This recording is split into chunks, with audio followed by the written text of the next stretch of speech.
Nagdesisyon na ang kampo ni dating Chief Justice Renato Corona na huwag nang iapila ang naging hatol sa kanya ng impeachment court.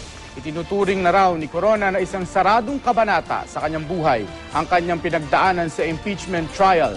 May report si Tina Panganiban Perez. Masakit mang maisulat sa kasaysayan bilang kauna-unahang Chief Justice ng Korte Suprema na napatalsik matapos mahatulang guilty sa impeachment trial, handa na raw si Renato Corona na talikuran ang bahaging ito ng kanyang buhay at umusad na sa ibang bagay. Kanina lang niya ipinarating ang desisyong ito kay defense attorney at spokesperson Tranquil Salvador III nang dalawin siya nito sa ospital.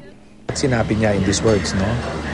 He considers it as a closed chapter na sa kanyang buhay at siguro ay ang pag-iintindi ko doon is he will be venturing in other activities already. Moving forward. Nagdesisyon na raw si Corona na wag nang questionin sa Korte Suprema ang hatol na guilty sa kanya na isa raw sa mga opsyong legal na pinag-aaralan ni Lead Defense Counsel Retired Justice Serafin Cuevas.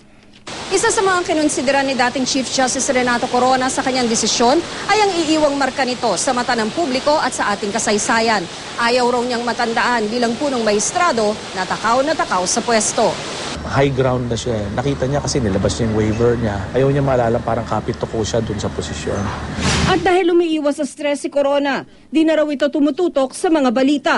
Di nga raw niya alam na dumarami na ang mga kumagat sa hamon niyang pumirma ng waiver kung di pa ito naikwento sa kanya ni Salvador.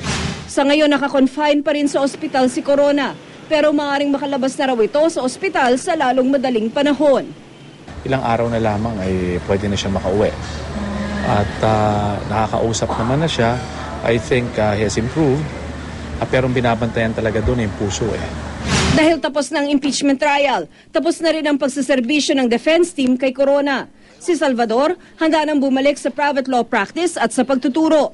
Si Atty. Rico Paulo Quicho naman, gustong sumabak sa politika. Tina Panganiban Perez, GMA News.